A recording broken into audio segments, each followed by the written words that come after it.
No one wanted to mate with disabled alien girl, until one human said, "Will you mate with me?" On the bright, violet-hued plains of Zithra, the air shimmered with colors no human eye could fully capture. Strange floating plants swayed in the gentle wind, their leaves humming soft notes that resonated through the ground. The Zitherans, an advanced alien race, valued beauty and physical perfection above all else.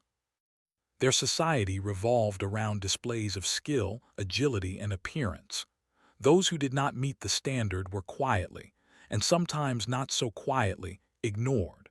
Among them was Lyra, a young alien girl whose form was unlike most Zitherans.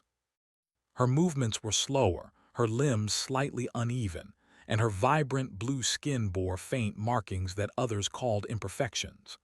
In a culture obsessed with flawless symmetry, Lyra stood out in ways she did not choose. She had always known she was different. Every glance, every whisper, every sidelong smile from her peers reminded her of it. Lyra had learned to navigate her world carefully. She moved quietly through the crowded streets of the capital city, Zithian, her eyes downcast. Despite her physical limitations, her mind was sharp. She noticed patterns in how people moved, the subtle shifts in expression that revealed true feelings, and the ways in which she could avoid attention. But even with her intelligence, loneliness was a constant companion. Today, the city buzzed with excitement. The annual Zitharan Mating Festival was about to begin, a grand event where eligible partners displayed their talents, strength, and beauty.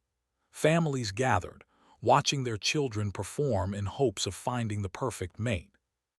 Lyra had avoided such gatherings for years. She knew the truth. No one wanted her, not for her appearance, not for her strength, not for her mind. Her closest companions were the few creatures she had befriended in the floating gardens, the glowing cereal flowers and the small, hovering aliens. They did not judge her. They simply existed alongside her, offering quiet comfort in a world that refused to see her worth. As she wandered near the festival grounds, Lyra noticed humans, tall, strange beings from another planet. They had come as part of a diplomatic and research mission, observing Zitharan culture for scientific and cultural exchange. Lyra had never interacted with a human before. Their mannerisms, speech, and even the way they walked were foreign to her. Yet there was something in their presence that felt different, less judgmental, more curious. One human in particular caught her attention.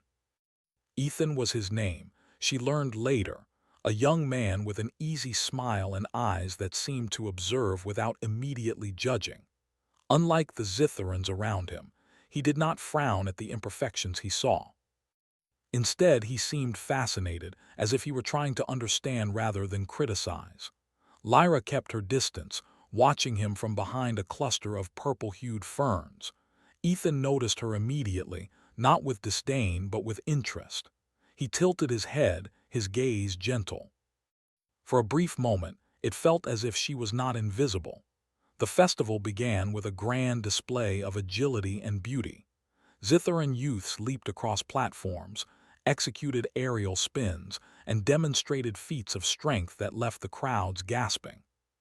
Each successful performer was met with cheers, applause, and the approving nods of their families. Lyra watched from a hidden corner, her chest tight with longing. She wanted to be seen, to be applauded, but she knew the truth. None of this was for her. A group of Zitharan girls passed by, their shimmering skin flawless, their movements precise. One of them, Myra, glanced at Lyra and smirked. "Still hiding in the shadows, Lyra," she said, her tone sharp and teasing. "Maybe one day someone will notice you if they're blind." Lyra flinched but said nothing. She had learned long ago that arguing or defending herself only drew more attention, and never the kind she wanted. Her strength lay in her silence and her observation. Ethan stepped closer, curious about the figure huddled behind the ferns. "Hello," he said in a soft, melodic voice. "I haven't seen you at the festival before. Are you shy?" Lyra's heart raced. No one had spoken to her kindly in years, and certainly no one had approached without judgment. She hesitated, unsure if she should respond. Finally she murmured, "I watch." "Watch?" Ethan's eyes sparkled with curiosity. "That's interesting. Most people just follow the crowd, but you notice more." Lyra's surprise was evident. He saw something in her, not just her body or her awkwardness, but her mind. "I notice patterns," she admitted quietly. "I like to see how things move, how people behave. It's easier than joining them." Ethan nodded. "I like noticing things too. It tells you more about the world than just what everyone shows you." His voice was gentle, patient, inviting her into conversation without pressure. For the first time in her life, Lyra felt that someone was speaking to her as a person, not as a flawed alien to be ignored. The festival continued around them, the colors of the sky deepening as Zithra's twin suns began to set.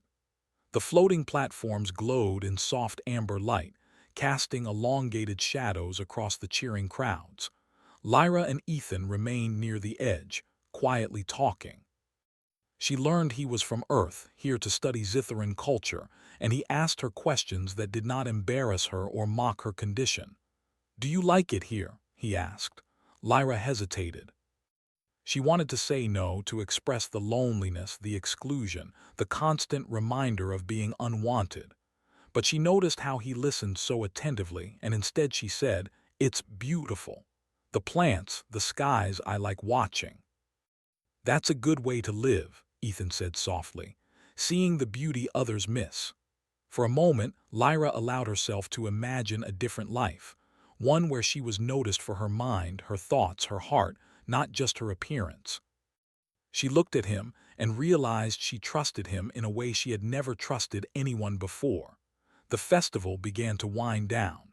The final ceremony was the most important, a public selection where eligible mates were acknowledged by applause and ritual gifts. Lyra felt the familiar tightness in her chest. She knew the outcome before it even began. The other Zithrans would perform, display, and be admired while she remained in the shadows. And yet Ethan stayed by her side. "Would you like to see it?" he asked. Lyra shook her head. "It isn't for me," she said softly. Ethan frowned, thoughtful. "Maybe not, but maybe someone sees things differently than everyone else." Lyra looked at him, unsure what he meant. Before she could respond, the public display began. One by one, the performers leaped, twirled, and glided across the platforms. The audience cheered, the elders nodded, and the perfection of the Zithran society shone bright. Lyra's eyes filled with a quiet sadness. She wanted to join, to be celebrated, to be seen. But the truth remained. No one wanted her, and she had long accepted that reality. Yet, as she turned away to leave, Ethan touched her shoulder gently.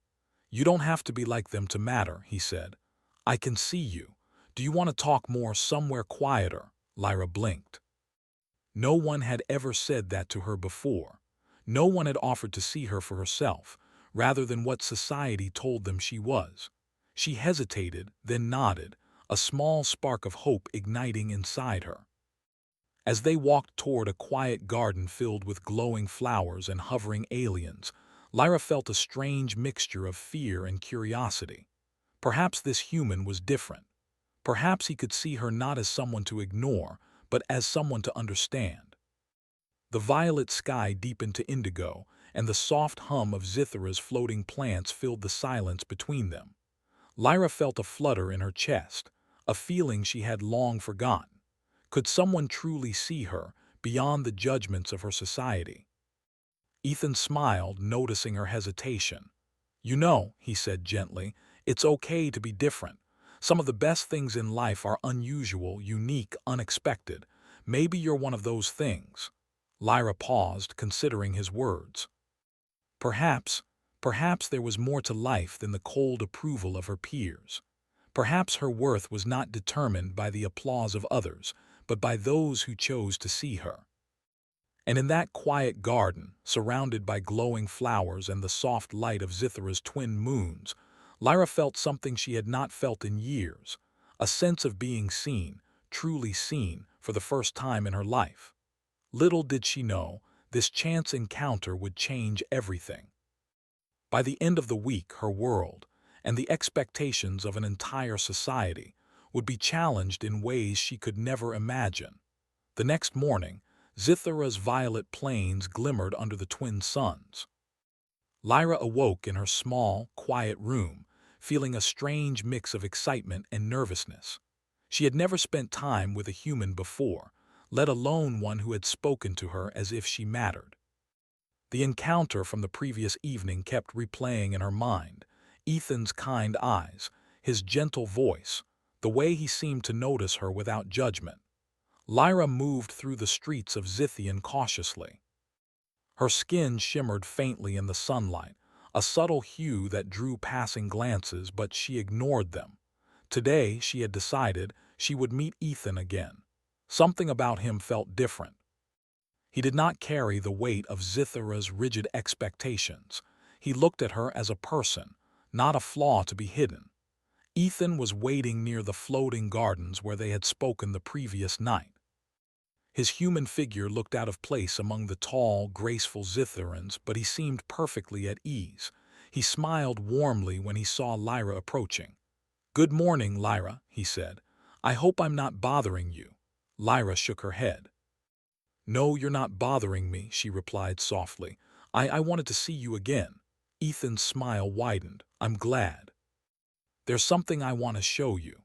He gestured toward a quieter part of the gardens, where plants hovered midair in a delicate dance, and tiny glowing creatures flitted among the leaves. The area was serene, untouched by the noise of the festival. As they walked, Lyra felt her heart race. She had spent her life avoiding others, fearing ridicule and rejection, and yet with Ethan she felt safe, curious, even. "What is this place?" she asked, her voice barely above a whisper. "This is one of my favorite spots," Ethan replied. "It's quiet, peaceful, perfect for noticing things others might miss.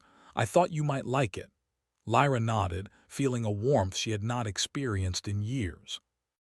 The garden seemed to respond to her presence, the soft hum of the plants mingling with the glow of the hovering aliens. She realized that for the first time, someone had invited her into a space where she could just be herself. They sat on a low floating platform, watching the gentle movement of the plants. Lyra felt a sudden urge to speak, to share thoughts she had kept hidden for so long. "Do humans always look at others like you do?" she asked. Ethan shook his head. "Not always, but I try. Everyone has something special, something worth noticing. You have a way of seeing the world that's rare." Lyra blinked, unsure how to respond. No one had ever spoken to her like that before. On Zithara, people judged you by strength, beauty, and perfection. Her body was considered flawed, her movement slow. And yet here was someone telling her that her mind, her perspective, her presence mattered. As they spoke, the noise of the city faded. The festival, the crowds, the whispers of disapproval, all of it seemed distant. For the first time, Lyra felt that she could exist in a world without judgment. She laughed softly, a sound she had rarely allowed herself to make. Ethan laughed too, and it was easy, natural, and free. Days passed, and Lyra and Ethan continued to meet in the gardens, talking about everything from Zithara's floating flora to Earth's strange landscapes. He asked questions, genuinely curious, and listened without judgment. Lyra found herself sharing thoughts she had never voiced aloud, her dreams, her fears, her fascination with patterns and movement. One afternoon, Ethan asked, "Do you ever wish things were different? That people could see you for who you really are?" Lyra hesitated. She had wished for it countless times, yet speaking the words aloud made them feel fragile. "Yes," she admitted quietly, "but I know they won't. They only care about appearances, strength, perfection." Ethan nodded thoughtfully. "That's what makes you different from them. You see value in things others overlook, and maybe someone who can see you like that matters more than 1,000 who don't." Lyra looked at him, the weight of his words settling in her chest. Could he truly see her? Could he understand her in a way no Zitharan ever had? She wanted to believe it, but a part of her still feared disappointment. The festival continued in the background, with displays of talent and beauty drawing crowds. Lyra occasionally glanced toward the platforms, her chest tightening with longing. But with Ethan, she felt a sense of calm, a space where she did not have to perform or pretend. One evening, as the twin suns dipped below the horizon and the sky turned deep indigo, Ethan turned to her. "Lyra, I know this may sound strange," he began, his voice hesitant, "but I think you're remarkable. Not because of how you move or how you look, but because of who you are. And I wonder if you'd consider being more than friends." Lyra's eyes widened. The words were shocking, even though she had secretly longed for connection. In Zithra, mating and partnership were rigidly structured. A human expressing interest in an alien girl, especially one considered disabled, was unheard of. Whispers and judgments would follow. Yet beneath her fear a spark of hope ignited. I don't know," she whispered. The honesty in her voice surprised even her. "No one has ever asked me that." Ethan smiled gently. "I know, that's because most people don't see beyond what they expect. I see you. And if you're willing, I'd like to explore what that could mean together." Lyra's heart pounded. For the first time she felt truly seen, not as a failure or an outcast, but as a being worthy of attention, curiosity, and care. She wanted to say yes, but the fear of judgment lingered. Over the next few days the whispers began. Other Zitherans noticed Ethan's attention toward Lyra. Some laughed quietly, others stared in disbelief. "Why him? Why her?" they murmured. Their society had rules, and Ethan's interest broke them. Lyra felt the familiar pang of self-doubt, but Ethan remained steadfast, his presence a constant reassurance. One afternoon, as they walked through the floating gardens, a group of Zitharan elders approached. Their expressions were stern, their eyes sharp. "Lyra," one of them said, "why are you spending so much time with that human? Do you not understand our customs?" Lyra's body trembled, but Ethan placed a gentle hand near hers. She drew strength from his calm. "I am choosing to spend time with someone who sees me," she said firmly. "Is that a crime?" The elders frowned, exchanging glances. "It is unusual. It goes against tradition. Humans are not our peers." Lyra straightened. "Then maybe tradition is wrong." Ethan nodded approvingly, impressed by her courage. "You're right. What matters is respect, understanding, and care. That's what I see in her," he said, looking at Lyra. The elders muttered among themselves and eventually left, leaving Lyra and Ethan alone. Lyra exhaled, a mix of relief and excitement flooding through her. For the first time, she realized she had someone who would stand by her, who would challenge societal norms with her, not against her. That night, as the stars shimmered above Zithra, Lyra sat quietly in the garden, thinking about Ethan's words. She had spent her life believing she was unwanted, unworthy, and invisible. But now, for the first time, she felt a spark of possibility. Perhaps connection was not reserved for the perfect, the strong, or the admired.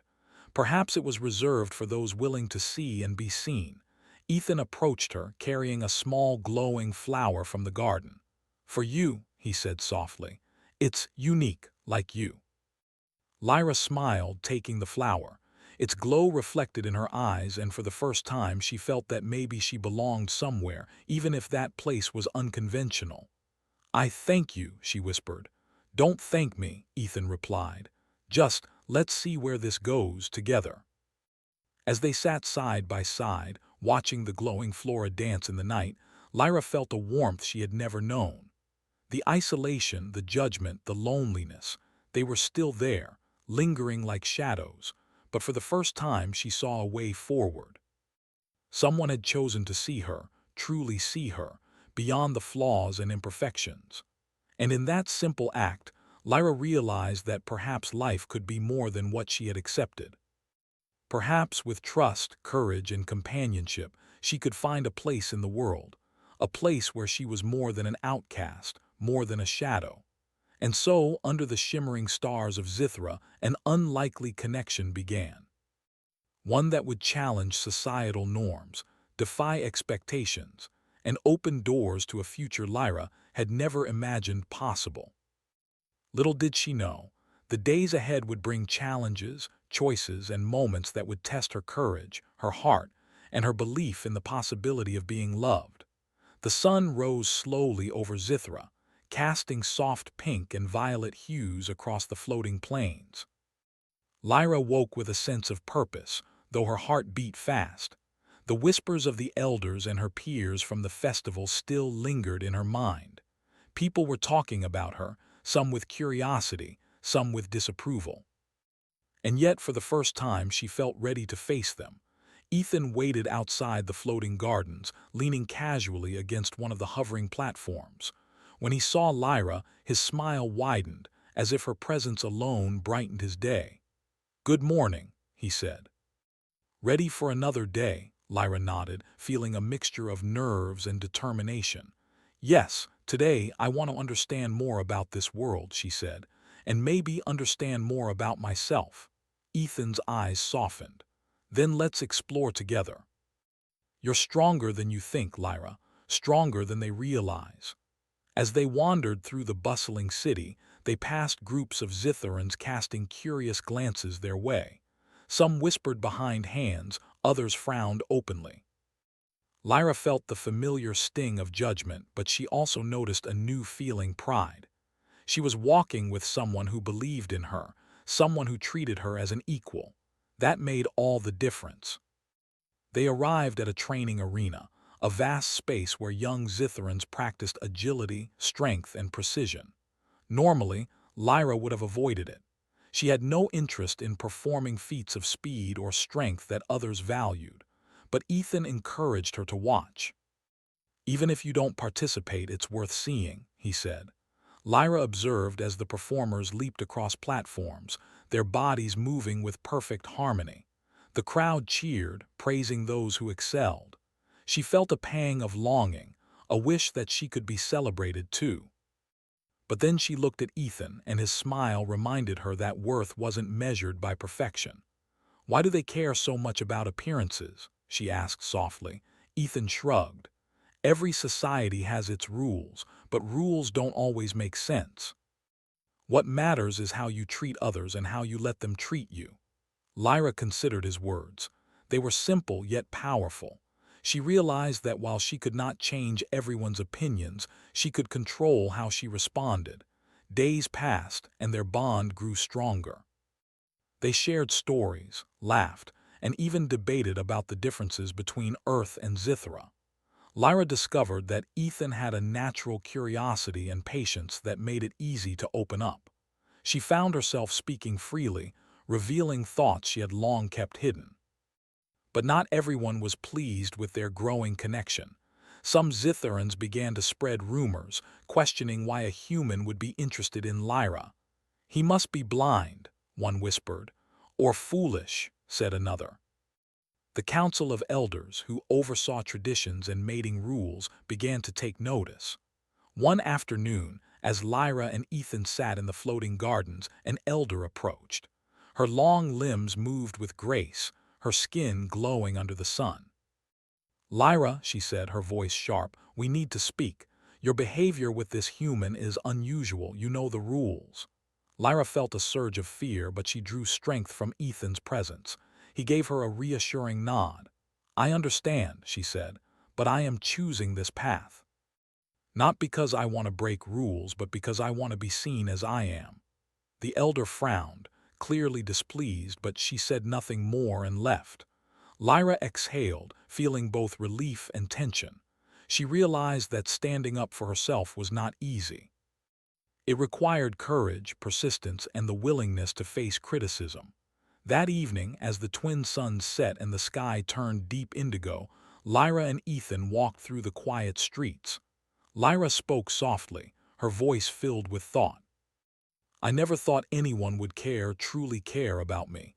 Not my appearance, not my speed, not my family status, just me." Ethan reached out, brushing her hand gently. "I care, and that's what matters. You don't have to be perfect to be important.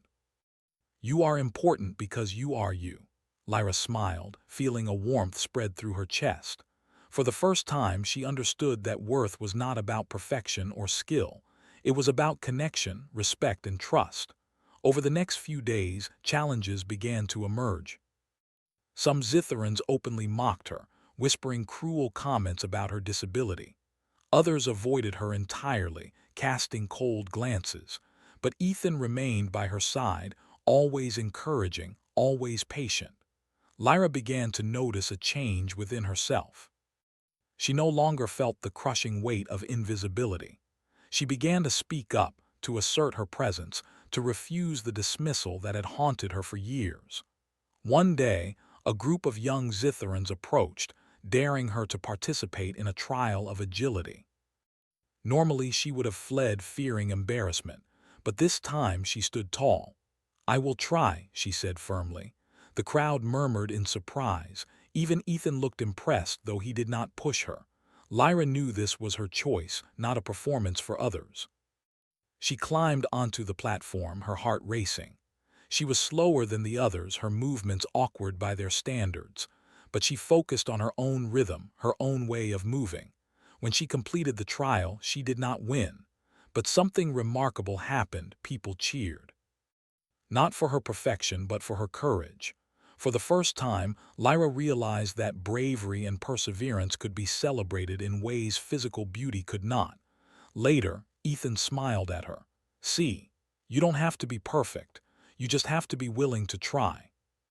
Lyra nodded, her confidence growing. She realized that her relationship with him was transforming her.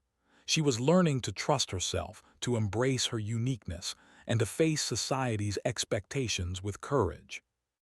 One evening, as the stars shimmered above Zithera, Ethan asked a question that caught her off guard. "Lyra, will you mate with me?" The words were shocking, even though she had secretly longed for connection. In Zithera, mating and partnership were rigidly structured. A human expressing interest in an alien girl, especially one considered disabled, was unheard of. Whispers and judgments would follow. Yet beneath her fear, a spark of hope ignited. Lyra felt her pulse quicken. No one had ever asked her this before, not for her mind, not for her courage, not for her being. Only now, with Ethan, did she feel truly seen. I don't know," she whispered. The honesty in her voice surprised even her. "No one has ever asked me that." Ethan's expression softened. "I know, that's why I asked, because I see you, Lyra, and I want you to know that someone values you, not because of what you can do or how you look, but for who you are." Lyra's heart pounded in her chest. Fear and hope tangled together, but she felt a sense of empowerment she had never known.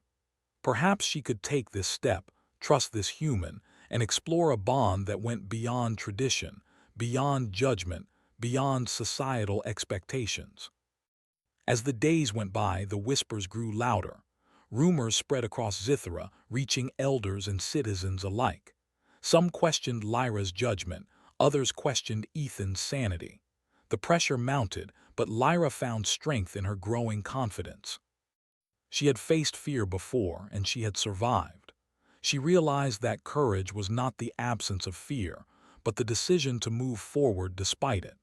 And with Ethan by her side, she felt ready to face the challenges ahead. Little did she know, the coming days would test her courage in ways she had never imagined. She would face public scrutiny, societal judgment, and choices that would shape her future. But one thing was certain: Lyra was no longer invisible. She had found someone who saw her. And that vision, that recognition, would guide her through the trials to come. The twin suns of Zithera were rising, casting soft amber light across the floating city of Zithian. Lyra stood on the edge of the central platform, her chest tight with anticipation. Today, the Council of Elders would convene to decide whether her choice to spend time with Ethan, a human, was acceptable. It was a rare, unprecedented challenge, one that could affect not only her future but also the way society viewed her. Beside her, Ethan's hand brushed hers gently. "You're ready," he said softly. "No matter what happens, you've already shown more courage than most will in a lifetime." Lyra nodded, drawing strength from his presence. She had spent years feeling small, invisible, unwanted. But standing here, she felt a surge of confidence. Today, she would speak for herself, for her choices, and for her worth. The council elders approached, their glowing forms casting long shadows across the platform. They were taller than most Zitherans, their movements precise and deliberate. Their eyes were sharp, scanning Lyra with curiosity and judgment. She swallowed hard but held her gaze steadily. "Lyra," one elder began, her voice firm, "you have chosen to spend time with a human, one who does not follow our customs. You have defied tradition. Explain yourself." Lyra took a deep breath. "I have spent my life being judged for what I cannot change. My appearance, my movements, my limitations, none of these define who I am. I have found someone who sees me, truly sees me, and values me for who I am inside. That is my choice." A murmur passed through the council. Some elders frowned, others exchanged uncertain glances. "Is that enough?" another asked. "Do you expect us to ignore tradition for personal feelings?" Lyra met their gaze. "Tradition values appearances over character. But what is worth more, shallow perfection, or courage, intelligence, empathy, and love? I ask you to consider that perhaps true worth is not measured by perfection, but by the choices we make and the respect we show each other." Ethan stepped closer. "Lyra speaks truth. I see her strength, her kindness, her intelligence. And I choose to stand by her, not because society tells me to, but because she is remarkable. And this choice, this bond, is real and meaningful." The council was silent, absorbing the words. Whispers of disapproval had filled the city, but something about their honesty, their courage, and their unwavering respect began to shift the atmosphere. Lyra continued, "I know that my choice is unusual, perhaps even shocking, but it is mine. And I will not apologize for valuing connection, respect, and understanding over conformity." One of the elders, an older Zitharan with faint glowing markings across her arms, leaned forward. "You speak with wisdom beyond your years, yet society may resist. How will you prove that this choice is worthy?" Lyra paused, then smiled softly. "I do not need to prove my worth to anyone except myself and those who matter to me. My courage, my actions, and my mind are proof enough. And I have found someone who recognizes that and who supports me." The council deliberated quietly, their glowing eyes moving between Lyra and Ethan. For a moment the air was thick with tension. Citizens gathered around, watching in silence. The outcome of this unprecedented challenge would shape more than one life. It could alter the rigid traditions of Zitharan society. Finally, the elder who had first spoken stepped forward. "Lyra, Ethan, your words show clarity, honesty, and courage. While your union is unconventional, it reflects qualities we have long overlooked: understanding, respect, and recognition of inner worth. We accept your choice." A collective gasp ran through the crowd. Some cheered softly, while others murmured in disbelief. Lyra felt a weight lift from her chest, replaced with a warmth she had never known. She had been seen, acknowledged, and valued, not for perfection but for her heart and mind. Ethan smiled, brushing her hand gently. "You did it," he whispered. "You stood tall and they listened." Lyra laughed softly, a sound of relief and joy. "We did it," she corrected, "together." In the days that followed, the city buzzed with stories of Lyra's courage. Some Zitharans began to question their own judgments, observing that worth was not determined by physical perfection alone. Others remained skeptical, but the idea that someone could challenge tradition and succeed planted seeds of change.